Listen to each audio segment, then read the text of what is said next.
Ketika kita mengejar impian kita, satu-satunya cara yang saya tahu untuk bisa melacak kemajuan kita adalah dengan membuat sebuah tujuan. Tujuan menunjukkan kepada kita apa yang akan kita capai dan juga memungkinkan kita untuk melihat bagaimana cara kita mencapainya. Bahkan lebih, kita akan melihat bahwa orang yang hidup tanpa tujuan umumnya tidak akan sesukses mereka yang memiliki harapan. Orang-orang yang tidak menuliskan sasaran cenderung tidak mencapainya.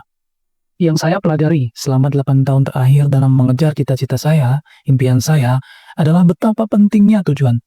Tujuan memberi kita kekuatan dan semangat untuk mendorong kita melalui kesulitan-kesulitan yang kita alami sambil mengejar impian-impian kita.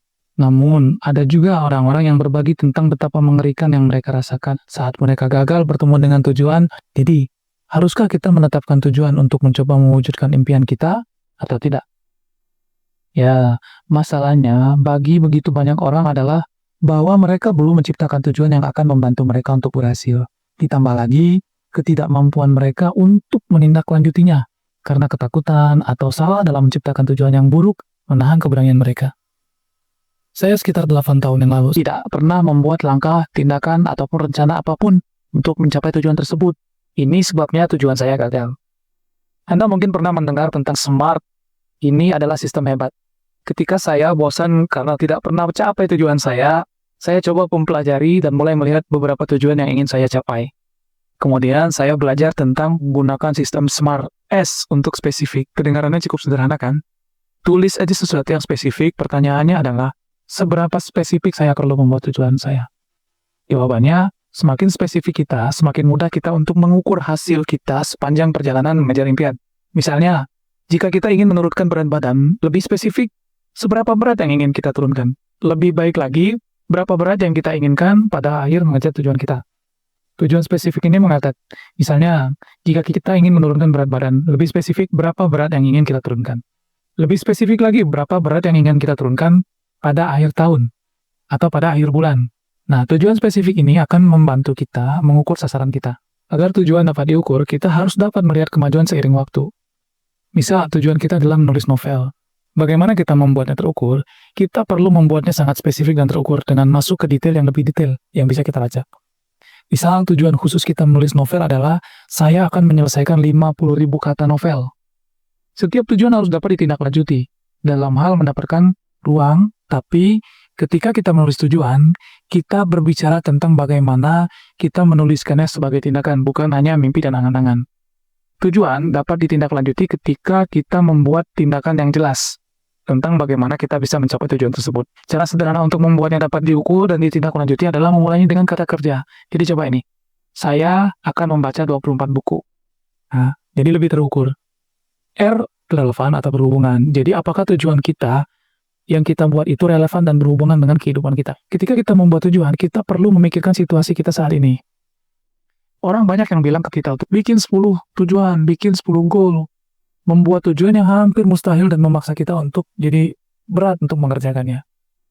Meskipun ini bagus sebenarnya untuk nge-push, tapi ini bukan untuk orang-orang yang baru pertama kali memulai.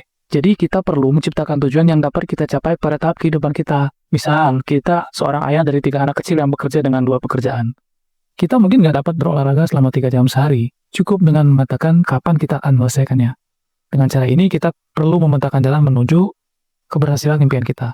Jika tidak, kita akan selalu memiliki tujuan, tapi tidak pernah memiliki kepentingan untuk mencapainya.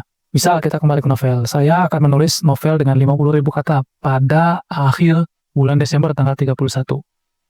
Nah, ini akan membuat kita merasa ada urgensi atau kepentingan untuk menyelesaikannya sebelum tanggal 31 Desember. Untuk evaluasi, kita perlu mengevaluasi kemajuan dari tujuan kita secara teratur. Ketika kita bertanya kepada orang-orang seberapa sering mereka melihat tujuan mereka akan berkata berapa kali lipat tahun. Tapi inilah sebabnya mengapa orang gagal pada tujuan mereka. Mereka tidak pernah mengevaluasi tujuannya setiap bulan, setiap minggu. Untuk hadiah. Setiap tujuan dan tonggak sejarah membutuhkan hadiah. Kita senang mendapatkan sesuatu untuk pekerjaan yang bisa kita lakukan dengan baik. Dan ketika kita bekerja menuju cita-cita kita, tujuan kita, hal-hal kecil, barang-barang kecil ini dapat membantu kita untuk merayakan keberhasilan-keberhasilan kecil kita ini. Sehingga kita semangat untuk bersiap menuju langkah selanjutnya. Contoh, jika kita berhasil untuk membuat 50.000 kata pada novel yang kita buat di tanggal 31 Desember, lalu kita beli barang seharga 100.000 atau 50.000. Dan ini adalah self-reward adalah hadiah-hadiah kecil untuk membuat kita lebih semangat lagi untuk melanjutkan ke tujuan berikutnya. Saya suka dengan kata-kata C.S. Lewis, yang mana dia mengatakan kita tidak bisa kembali dan mengubah awal, tapi kita bisa memulai dari tempat di mana kita berada saat ini dan merubah akhir cerita kita. Kutipan ini mengingatkan kita tentang bagaimana tujuan kita itu kita tetapkan untuk diri kita sekarang, tidak peduli berapapun usia kita, posisi kita dalam kehidupan, tapi membantu kita untuk berusaha merubah kisah kita pada akhirnya nanti. Jadi, ingat metode SMART-nya. S untuk spesifik, tujuannya sebisa mungkin spesifik. M, measurable, artinya terukur, impian kita itu sesuai dengan kondisi kita saat ini atau keadaan kita saat ini. A untuk achievement artinya dapat tercapai. R, relevan dengan tujuan hidup kita masa depan.